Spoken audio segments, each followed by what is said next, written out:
I'm here in Wayanad for a Congress party meeting, far away from all the international news. But all I can say is that it is a momentous event. You don't see every day a country marching in and capturing the president of a sovereign nation, member state of the United Nations.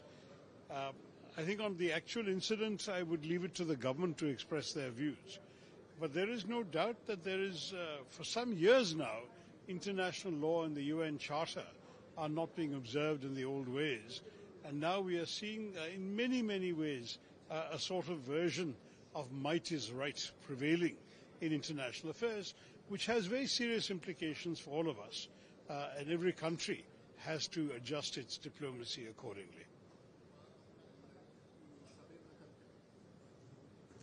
See, on the Sabarimala issue, I think there is a strong feeling across the Kerala public that what was done by these people in stealing the gold was a betrayal both of their sacred trust, because these were officials of the temple who were allegedly trying to polish and burnish the gold. Instead, they stole it.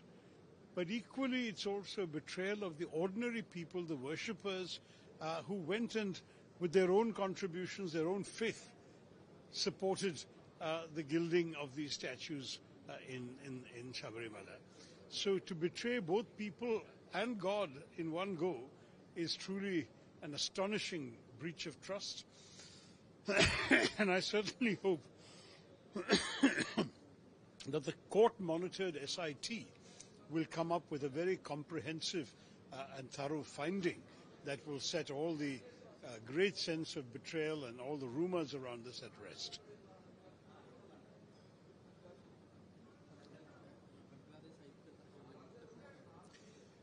I've made my view very clear on this from the start. I've argued for some time that sport should be kept apart from politics, or rather that sport should not be made to bear the principal burden of political failures. The fact of the matter is that there are many other ways in which we are dealing with Bangladesh, as we have to. Our foreign minister was just there a couple of days ago, meeting with the man who is widely expected to be the likely winner of the next election and therefore the likely prime minister. We are conducting various aspects of engagement with the people of Bangladesh on the recent atrocities against minorities, which I myself have spoken out about. We are already urging the government to assert law and order over these lawless elements in the streets. At such a delicate moment, this seems to me to have been an extremely unfortunate and unwise decision, because what it implies is that we are politicizing even such a simple aspect as a private cricket game. The BCCI, after all, had approved the list of players, the registered players, from whom selections were made during the auction.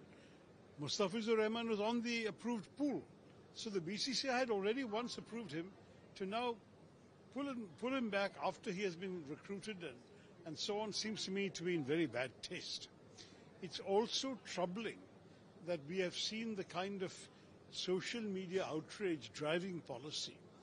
Some things I think should be beyond this kind of thing. There'll always be passions in the streets in Bangladesh and passions on social media in India. But the truth of the matter is the game must go on. That has been the usual attitude towards sport. When you have tensions with countries, sport becomes a good way of diffusing those tensions.